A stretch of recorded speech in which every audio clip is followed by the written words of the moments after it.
शिव की शिष्यता में एक पेड़ है तो अनेक कैसे होगा? शिव की शिष्यता में एक पेड़ है तो अनेक पेड़ है, पेड़ कैसे होंगे भाई? ये तो छायावाद का सवाल है। हिंदी का कोई प्रोफेसर और टीचर भेजा है क्या? एक पेड़ है, अनेक पेड़ कैसे होंगे? आप क्या हैं? यहाँ इतने लोग हैं, यहाँ साहब दीदी एक से अनेक हुए। साहब ने अपनी किताब में लिखा है ना कि उस परमात्मा ने इच्छा की और एक से अनेक हो गया, एको हम बहु श्याम। परमात्मा एक है, उसने इच्छा की, धरती बन गई, हम आप हो गए। साहब एक, धरती पर शिव के शिष्य, उनसे हम आप करोड़ों हो गए। साहब एक और दीदी माँ एक, उनसे हम आप 5-6 करोड़ हो गए।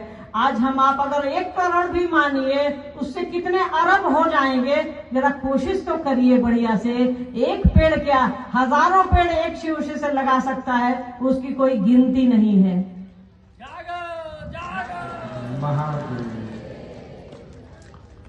शिव की शिष्यता 2 धारी तलवार है, समझाने का प्रयास करें। देखिए, शिव की शिष्यता 2 धारी तलवार है। वाक्य पर नहीं जाइएगा, ठेठ भाषा में समझिए। साहब ने 2 तरीकों से इसको समझाया है। शिव की शिष्यता, शिव की चर्चा जब हम आप करते हैं तो हमारा आपका शिव की चर्चा, अपनी चर्चा नहीं, शिव की चर्चा जब हम आप करते हैं, साहब दीदी माँ की बात जब हम आप करते हैं, तो हमारा और आपका कर्मफल अच्छा होता है।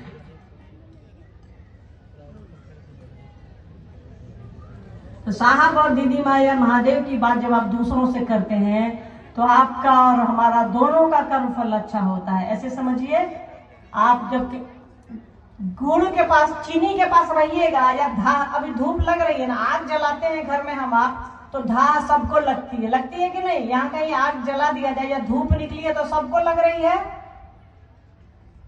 तो वैसे ही जब आप महादेव की बात करेंगे या साहब दीदी माँ की बात करेंगे तो वैसे ही दूसरों तक उसका परिणाम अच्छा जाएगा। तो एक तो ये हो गया कि इससे आपका फायदा है।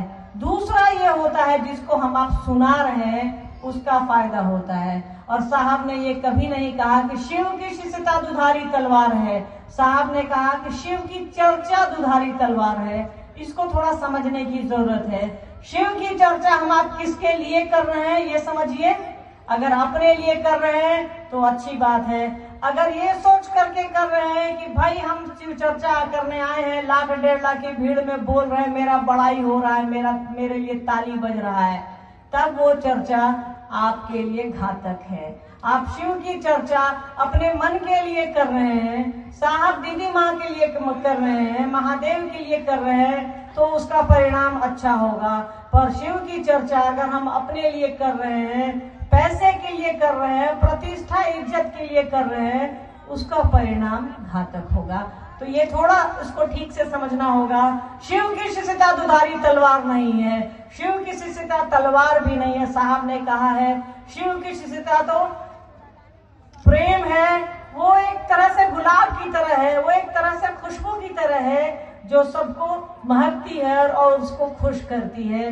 शिव की शिष्यता किसी को दर्द नहीं देती, शिव की शिष्यता किसी को काटती नहीं है। ठीक है। 12 दाने का कंगन पहनना जरूरी है, कितना समझा? देखिए, एक सवाल है 12 दाने का, बढ़िया सवाल है। 12 दाने का कंगन पहनना जरूरी है। अगर आपकी इच्छा है तो पहनिए, और हमको लगता है हाथ में पहनते हैं तो अच्छा ही लगता है, खराब तो नहीं लगता होगा किसी को, पहनिए। और इसका अपना भी महत्व है। लकड़ी है, लकड़ी तो हमेशा अच्छी होती है, ठीक है। और देखिए, जब हमको और आपको जाना तो इस लकड़िए पर एक दिन बासे पर जाएंगे, तो अब ये सब पहन लेते हैं। चलिए, मैं मजाक कर रही थी, पर ये लकड़ी है, अच्छी चीज है। शास्त्र कहते हैं कि ये शुभ है, और शिव के साथ जो भी चीज जुड़ी है वो कभी अशुभ परिणाम नहीं देती, वो कभी खराब परिणाम नहीं देती। तो मन करे तो पहनिए, अच्छी चीज है। आओ चले शिव की ओर तथा अनमिल आखर, दोनों पुस्तक सभी लोग को लेना जरूरी है क्या? अगर जरूरी है तो क्यों? कृपया दीदी समझाने का प्रयास करें। देखिए, ये सवाल आपका व्यक्तिगत है। अब किसी भाई साहब से हम कहें कि मैं साल में 5 बार आपको बुसट खरीदना जरूरी है क्या? अच्छा नहीं लगेगा ना। अब किसी गुरु बहन और दीदी और चाची काकी नानी से हम कहें या किसी कम उम्र की किसी लड़की से कहें या जो छोटी बहनें हैं उनसे कहें कि आपको महीना में साल में 5-2 साड़ी खरीदना जरूरी है क्या, तो ये अच्छा नहीं लगेगा। ये आपका व्यक्तिगत है, ये आपका फायदा है। आप उसको खरीदेंगे तो आपका मन अच्छा होगा, आपके विचार अच्छे होंगे और साहब दीदी के बारे में आपको जो सही सूचना है वो मिलेगी। ये ध्यान रखिएगा, हम आपको इधर उधर कुछ सूचना दे सकते हैं, कोई और दे सकता है, पर जो किताबें हैं, जो अक्षर है, वो आपको गलत सूचना नहीं देती है। तो अगर आपके पास सामर्थ्य है तो पढ़िए, खरीद करके पढ़िए, बाकी ये तो व्यक्तिगत है, आप तय करिए।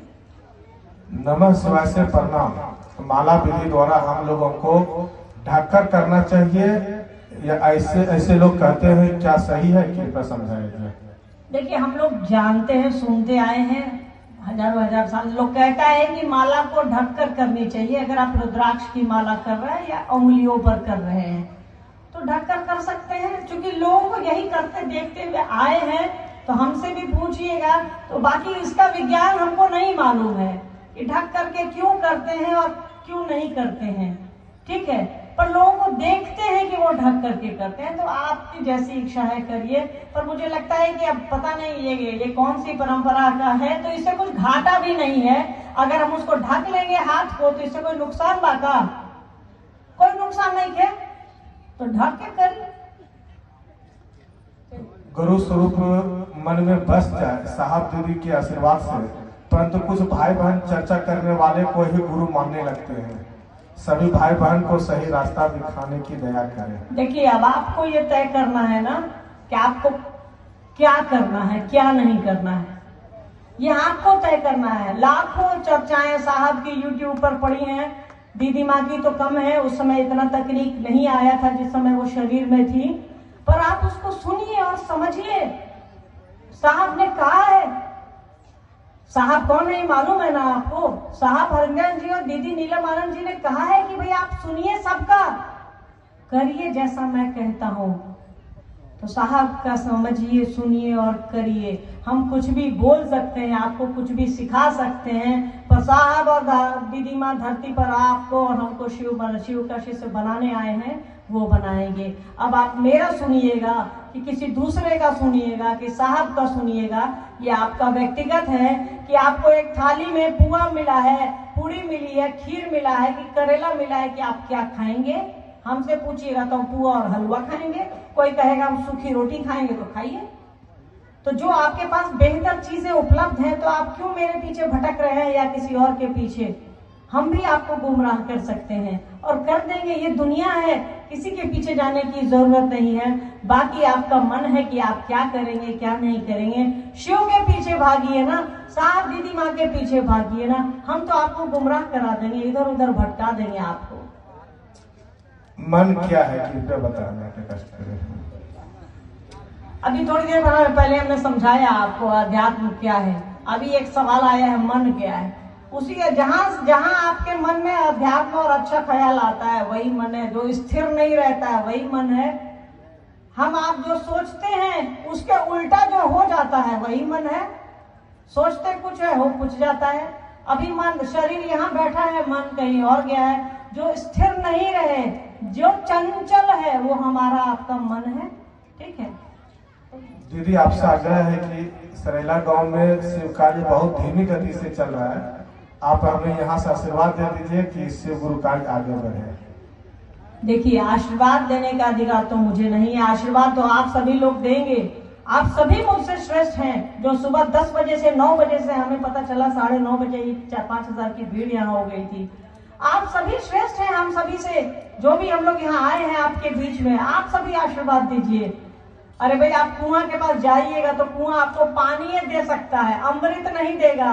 आपको अमृत देने के लिए साहब और दीदी माँ हैं, उनसे जुड़िए। साहब दीदी माँ को कहिए कि सरकार आप तो हमसे छूट जाइएगा, आप हमको पकड़ लीजिए, हमको आशीर्वाद दीजिए कि शिव की ओर चले।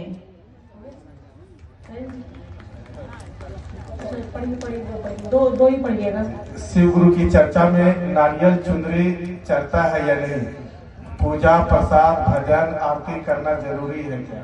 देखिए, आपको शिव की चर्चा में नारियल चुनरी जो मन करे चढ़ाइए, पर उसका फायदा बता दीजिए। जिनका भी सवाल है ये, क्या फायदा है उस नारियल में? आप नारियल को उठा करके फोड़ देते हैं, उससे क्या फायदा है? पूरा नारियल का पेड़ ऐसे ही टूट पड़ा है। अरे भाई उसको पी लीजिए, खा लीजिए, खुद से अपने बच्चों को खिला लीजिए, अपने बच्चों को उसका पानी पिला लीजिए। हमको चढ़ाने या उस ईश्वर या उस परमात्मा को चढ़ाने से आपका तो 10 रुपए जियान हो रहा है, या किसी आदमी पर चढ़ाने से। अगर आपको शिव ने नहीं कहा है मुझको तुम चढ़ावा दो, उस परमात्मा को आप चढ़ावा दे करके क्या करेंगे जिसने सब कुछ बनाया है? वो नारियल भी तो उस शिव का बनाया हुआ है, वो बेलपत्र भी तो उस शिव का बनाया हुआ है। जो अपने माथे पर गंगा रखे हुए उसको 2 लोटा जल डाल करके हम लोग खुश हो जाते हैं, वो हमारे और आपके प्रेम से खुश होता है, वो हमारे और आपके भाव से खुश होता है।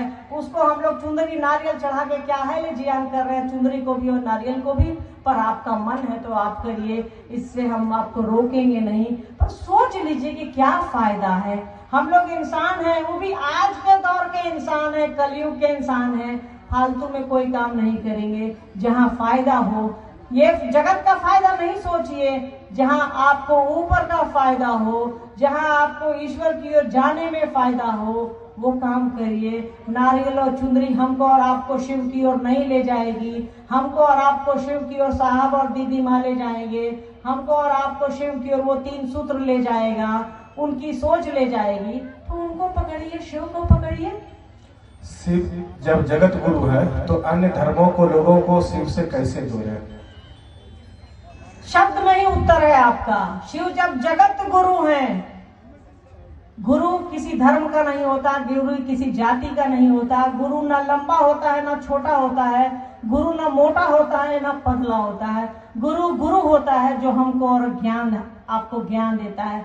जो बुद्धि है, जो ज्ञान है, मोटा पतला होता है क्या? नहीं होता है। तो गुरु जो है वो ना ऊपर है ना नीचे है, ना दाएं है ना बाएं है, ना वो हिंदू है ना मुसलमान है, ना ईसाई है ना सिख है। गुरु गुरु है जो हमको और आपको ज्ञान देता है, हमको और आपको उस ओर चलने की के लिए बताता है, जो मार्ग ईश्वर की ओर जाता है, जो मार्ग अच्छाई की ओर जाता है, जो मार्ग हमको और आपको इंसान बनाता है। गुरु वो होता है। शिव से बड़ा कोई गुरु नहीं है। वो परमात्मा गुरु है जिसने हमको और आपको बनाया है, वही हमारा आपका गुरु है। ये ध्यान रखिएगा। आप सभी शिव का काम करें, साहब दीदी का काम करें, महादेव ऐसी दया करे, साहब दीदी हम सभी पर ऐसा आशीर्वाद दें। हम सभी इतने लोग कोशिश करें कि प्रतिदिन अपने आप को भी शिव शिष्य बनाने की प्रक्रिया में लगे रहें और दूसरों को प्रेरित करते रहें कि शिव के शिष्य बनिए। इससे अच्छा कोई काम नहीं है। अपना काम करिए, शिव का काम करिए। साहब ने कहा है कि शिव शिष्य बनिए और शिव शिष्य बनाइए। ये मत सोचिएगा कि साहब और दीदी माँ हमारी आपकी आंखों से नहीं दिख रहे हैं तो वो नहीं है। वो महादेव हमको और आपको नहीं दिखता है, पर उसी की दया से, उसी की इच्छा से हमारी आपकी सांस चल रही है। तो कभी ये सोचने की गलती कोई ना करे इस धरती पर कि साहब दीदी धरती से चले गए हैं। वो हैं हमारे आपके घरों में, हमारी आपकी खुशियों में, हमारे आपके मन दिल दिमाग में है, बच्चों में है। तो उनको अपना समझिए। वो जैसा कहते हैं वो करने की कोशिश करिए। वो आए ही हैं आपको और हमको शिव की ओर लेकर के चलने। वो कह रहे हैं आओ चले शिव की ओर, तो अपने मन को ऐसा बनाइए कि हम आप शिव की ओर चल सके और साहब दीदी हमको और आपको ले जा सके। क्योंकि हमारी और आपकी सीमा है कि हम आप कितना काम कर सकते हैं, कितना नहीं कर सकते हैं। तो उनके भरोसे पर रखिए। साहब कहते हैं भोले के भरोसे रखो अपने आप को, तो साहब दीदी के भरोसे रखिए। किसी इंसान का भरोसा मत रखिए और साहब दीदी को इंसान समझने की भी भूल मत करिए। वो हमारी आपकी तरह नहीं है। तभी तो महादेव ने उनको कहा तुम जो करते हो दूसरों को कहो। आप सभी के चरणों में हम सभी का प्रणाम स्वीकार करिए और आशीर्वाद दीजिए। प्रणाम। जागे जागे महान।